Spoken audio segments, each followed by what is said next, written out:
Hello, my name is Keith Thompson. I'm president of Asheville Civitan Club this year. I'd like to invite each and every one of you to join us for the upcoming television series, Spirit of Civitan TV. It's going to be on URTV, and we're going to be covering some of the important issues affecting our community. We're going to be meeting some of the civic leaders who are making a difference every day in the lives of our community, and making things better for our children and grandchildren, making this a better place in which to live. So we hope you will be able to join us and watch our series as it comes forward. Thank you.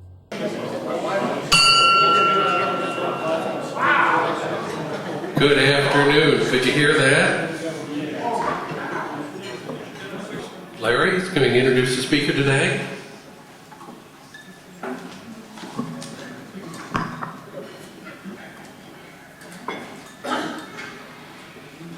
When I was asked to do this, I didn't know how much we had in common. And I said to Russ over here, I said, "What do you want me to say in the way of introduction?" And he says, "Well, just that he's in charge of an incubator." I never knew he was a science teacher. I was a biology teacher, and every year around Easter, we did the chick eggs, hatched eggs. So I was in charge of the incubator. I don't think that's what he meant, but maybe it is. I don't know. He's got plenty of time to explain it to us. I first met Russ, I don't know how many years ago, a number of years ago, when he was teaching over at Asheville Middle School. And he was a real part of what was going on. He was very involved in everything. Well, since then, he's gone to A-B Tech. And at A-B Tech, he handed this card to me. He's the Executive Director of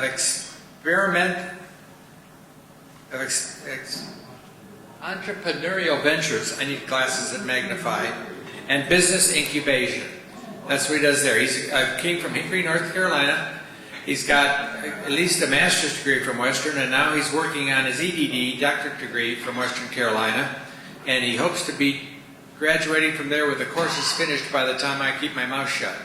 So I can talk forever, Russ. He knows that. Look at the look on his face. He remembers the old Asheville City Schools days. But I will introduce Russ to you without any more time, so that he has a few minutes left to make his presentation here today. Russell Yelton, a good friend and an excellent teacher who's now at A-B Tech, and he's working with the Business Incubator program. So here's Russell.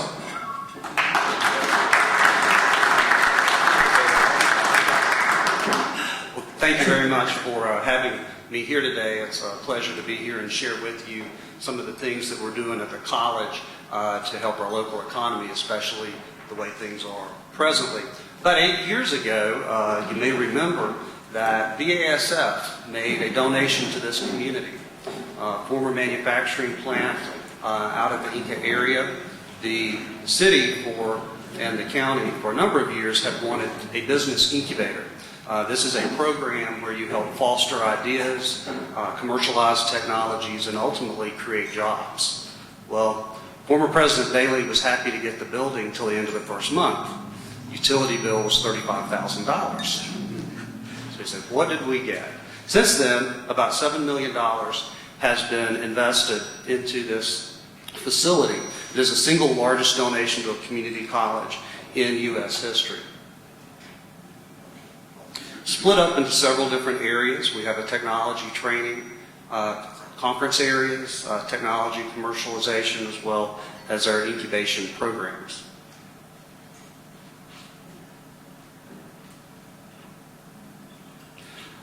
Really, the goal of the college is to have it really be a hub in Western North Carolina to foster economic development, and all of the economic development offices related to the college are housed there.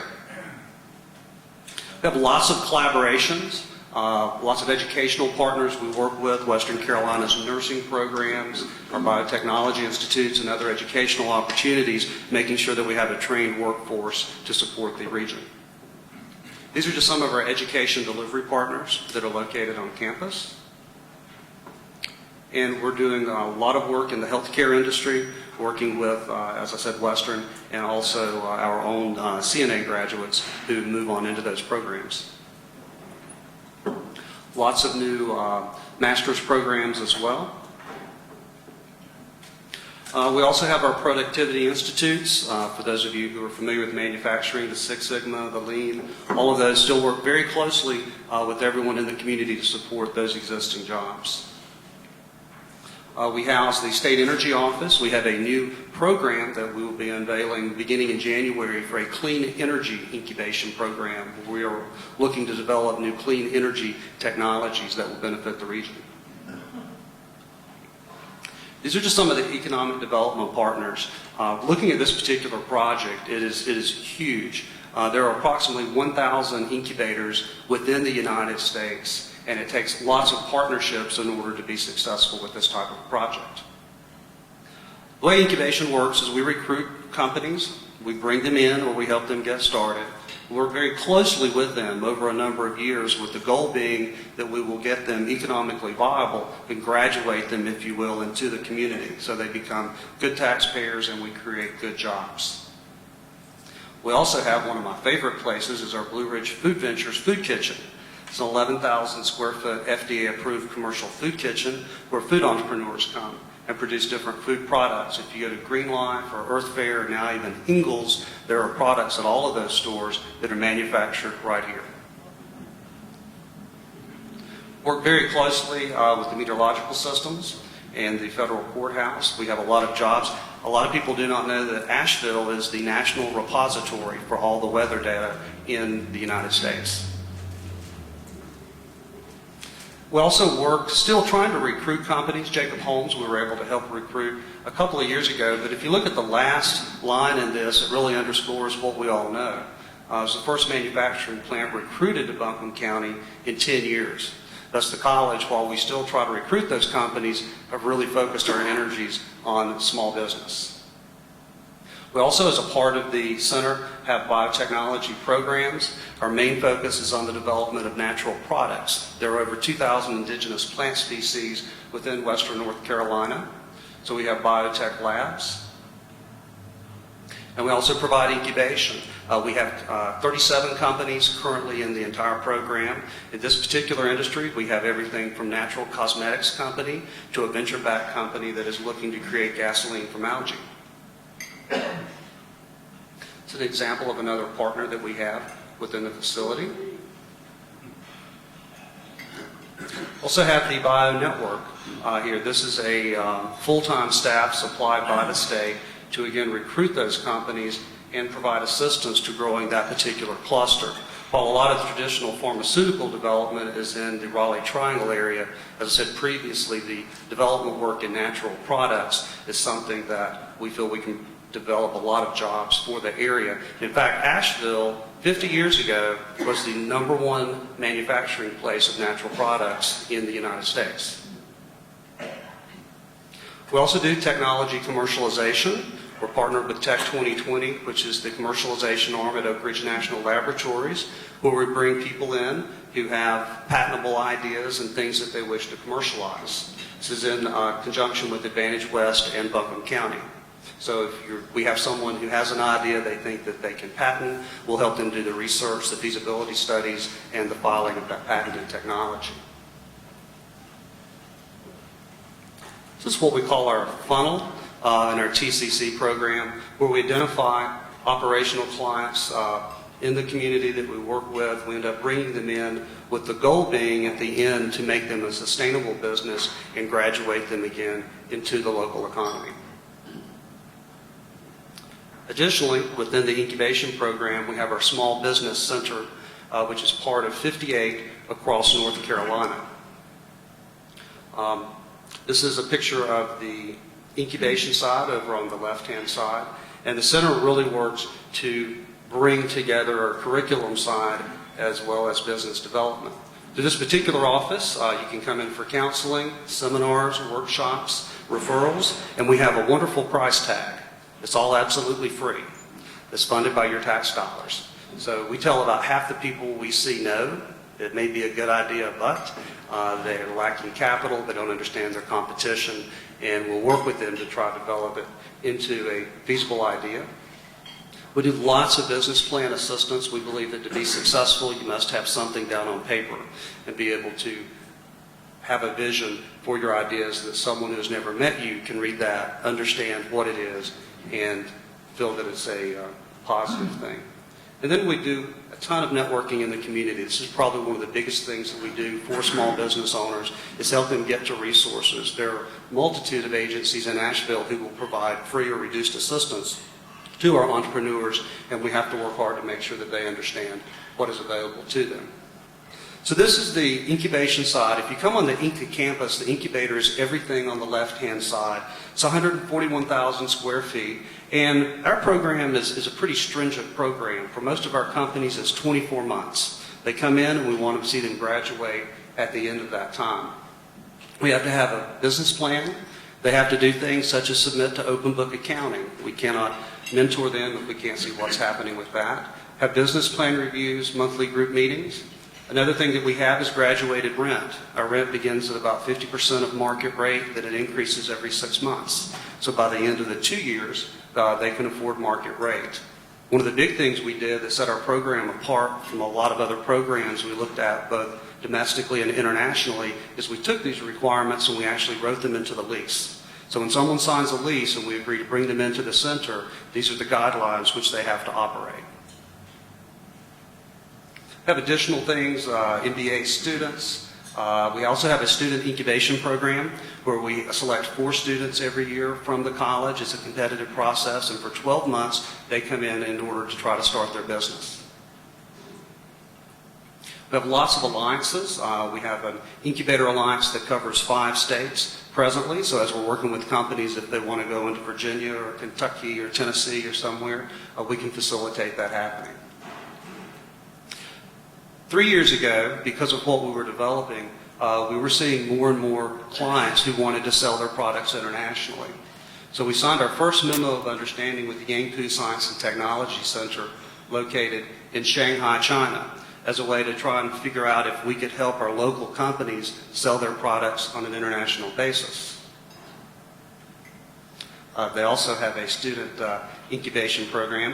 If you look at the second picture on the right down with the cell phone, this is an interesting technology to me. If you go to Shanghai and you want to go to a movie, there's not a lot of theaters, but there's a whole lot of people. So you go a couple hours before the movie and stand in line and hope to get a ticket. With this technology, because more people in China have access to the internet, you can purchase your ticket online. It emails a barcode to your cell phone. So when you go to the movie theater, you swipe your cell phone and that gets you in. We've been able to bring representatives from China over and actually send our clients to China to sell products that we're manufacturing here in Western North Carolina. We do this via what we call a memorandum of understanding that former President Bailey really liked, because it said if you have a client who is thinking about coming to the U.S. to manufacture products, we'll talk to them. If we have clients that wish to sell products in China, you'll agree to talk to them, and at the end of it, we promise absolutely nothing other than to have a conversation. So beginning those conversations has helped a lot of our entrepreneurs grow. This is a picture of their incubator, a little bit bigger than ours. We also have relations with Civitan Chemical Incubator in South Africa, who does a lot of natural product development, again, in cosmetics. We are expecting in January to announce our first international firm from this incubation program who will open their offices and their manufacturing at the Inca site of the incubator. We have additional collaborations in India and Belgium. The model that we do is we partner students that we have here, both at A-B Tech and Western Carolina, with students at other schools around the world, and they do barrier to entry studies for the clients that we're working with. We have lots of college-related collaborations, ETSU's Innovation Lab, Western Carolina, as well as Appalachian State. Just an example of some of the different companies that we're working with now. We have a number who are primarily technology related, which we did not expect when the project first started. And they're manufacturing products and they're making them right here in Western North Carolina. We also go what we call beyond the bricks and mortar. We have more external clients than internal. Our last fiscal year, which ended June 30th, we counseled just over 500 potential and existing business owners in helping them determine how to get their particular product to market. Just some of the results and impacts. that have happened. I can tell you last fiscal year, which is our first full year in operations, just internally we created over 50 full-time jobs with an average wage of just over $32,000. Our company's had over $4 million in sales and over $2 million of direct investment. This year we expect all of those numbers to double. For every $1 in our budget, we've helped our clients obtain $14 in working capital loans. And in the last 4 years, we have now seen an increase in clients of actually over 300%. Especially in a down economy, people will come to you with business ideas when they're trying to make a living. Lots of things that we've learned. It's all about relationships. And it's about working with other partners, the county, the city, other economic partners, and all of our schools to make this happen in Western North Carolina. It takes a lot of support. The county maintains all community college facilities, so the county is actually the people who pay for the program. If anyone ever wants to give you an old building, come see me first. There's a lot of things that we didn't know that we learned, but it was also a really good project for the area. Recently, we were named the second most innovative program of the National Business Incubation Association in the world through our use of students and connecting them to businesses. So at the incubator, we're all out there to create jobs and to help grow our local economy. So I appreciate your time. I'd be happy to answer any questions.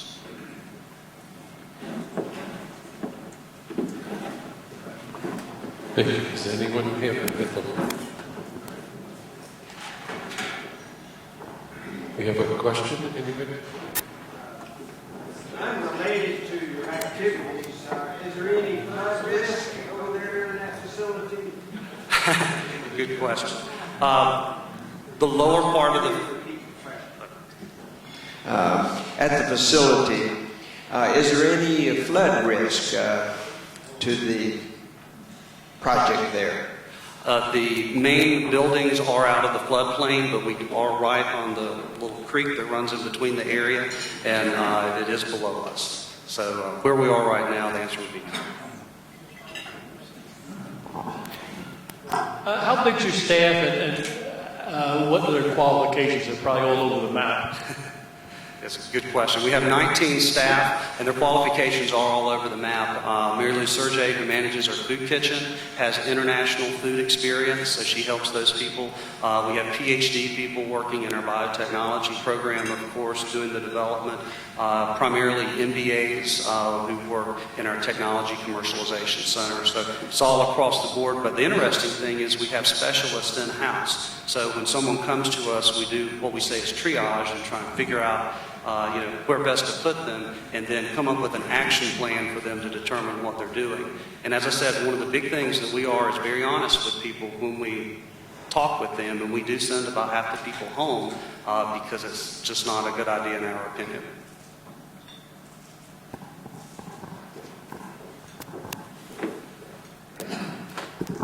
Could you give us a brief P&L of your company?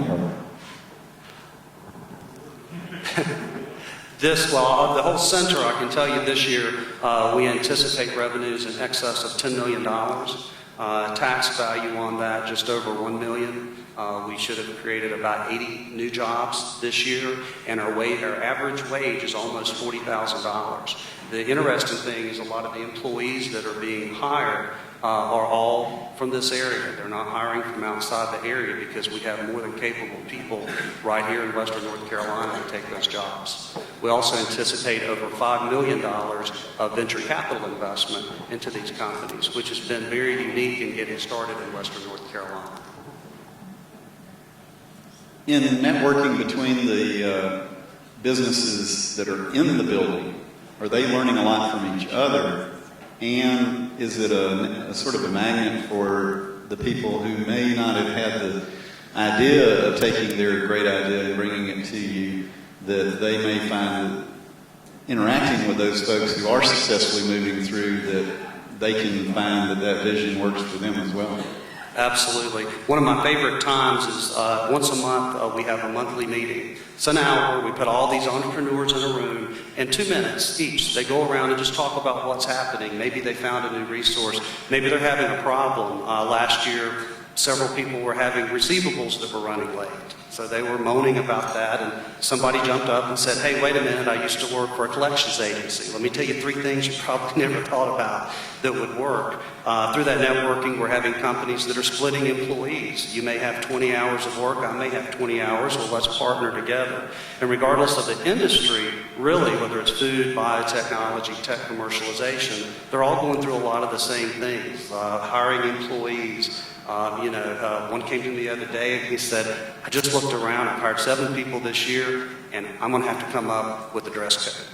Because these people are just not looking right. How do I do that? What do I do? So we're there as a free resource to coach them through that, and as I said, graduate them after a certain amount of time as a viable business.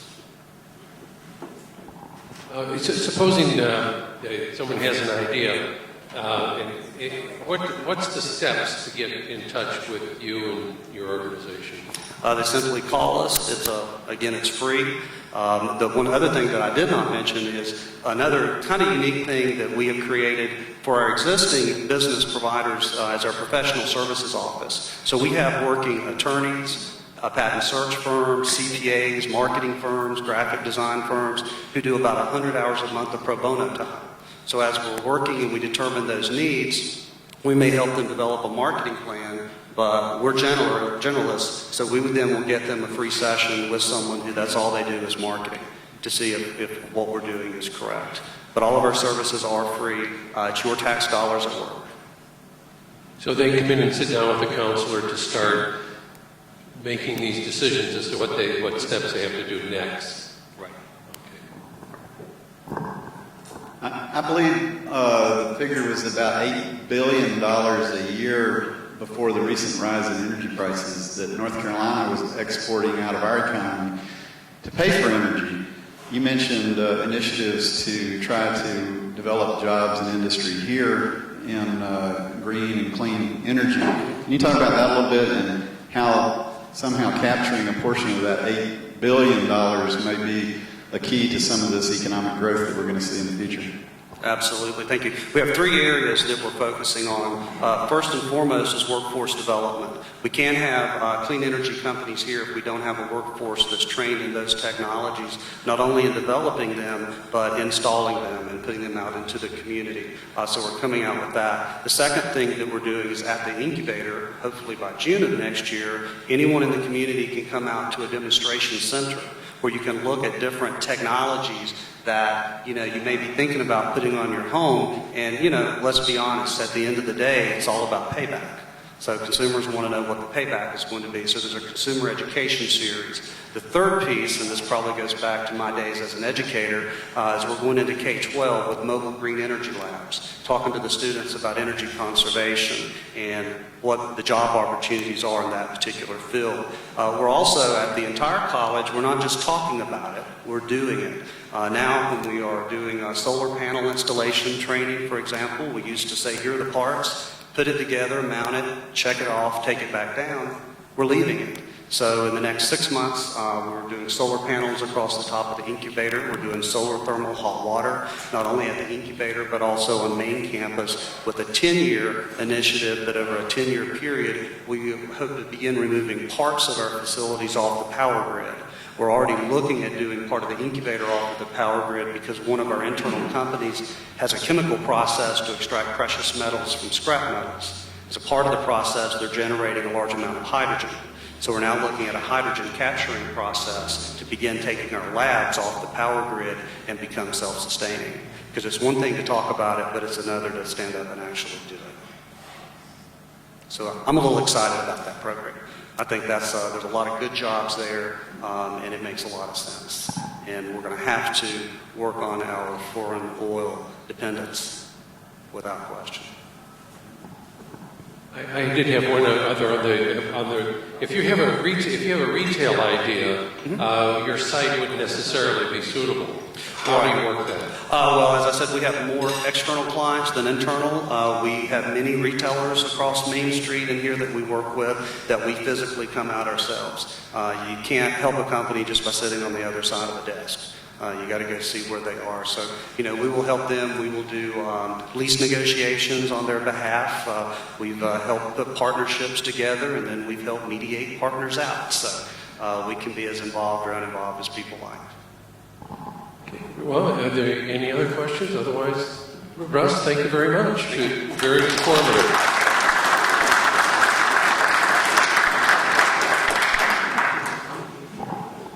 Well, I guess everybody take their thing home. Let's make some money and bring it back when you can. Meeting is adjourned. Just held you up there for a little bit.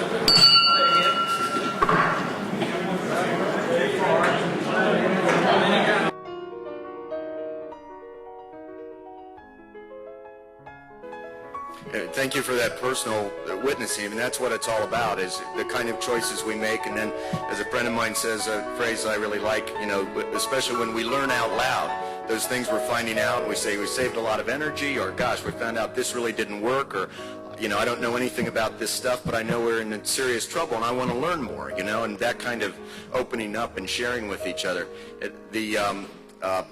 Generations in the future too. I'm sure a lot of people here have heard the wonderful Native American point of view. It used to be the seventh generation, that when councils were held and such and major decisions made, it was always looked at that, what would the impact of that decision have on the seventh generation, not just on ourselves right now or the next generation or our grandchildren even, but what impact would that have on the seventh generation? There's a product line, which very wisely, here at Green Life and Earth Fair and all you'll see, and that's what the product line is called, seventh generation, to help people. There's a green line of things to help people think about it. But yeah, just that selfishness factor to me. I mean, how many of us, again, using our families, do we say, well, you know what, I'm just going to burn it up and eat it up, and, if my kids can make it on their own, great. If not, that's up to them. Not many of us choose, to be that way, and why should we with the earth at large? Someone whom we know quite well is from Spruce Pine, nearby Mitchell County, and went to Western Carolina University, BS degree in criminal justice. I guess what I wanted to say is that, of course, we're all very proud of Van and the job that he's done. And I don't know, I don't think in all the places I've lived around this country, I don't think I recall having to elect a sheriff. The sheriff was always one that was appointed. I never knew by whom. If you appoint a sheriff, you have a professional. You have someone who has all the experience and so on. If you elect somebody, you get a professional politician, So I think we've got the best of both worlds here. Van has turned out to have done an excellent job. So I'd like to welcome Van Duncan. Thank you. It's good to be with you folks here this afternoon. I'm pretty loud. I'm going to try to adjust this microphone. It comes from my years of teaching or hollering at children, one of the two. I'm not sure which. And I do not take offense to being referred to as a politician. People used to say that, and I'd kind of look at them like they'd said something about my mom, and I've got really very well used to it now, and I'm okay with that. And because of some of the good work of our elected officials, it is truly something that can be embraced. And with that being said, I want to thank your Civitan Club, which I am a member of, as well as Rotary.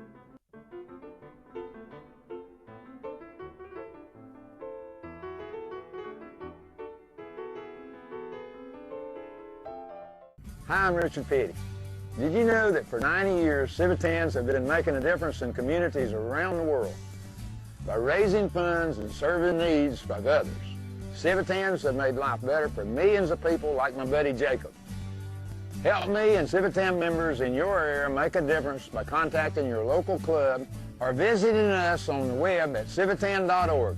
Together, we can supercharge your community.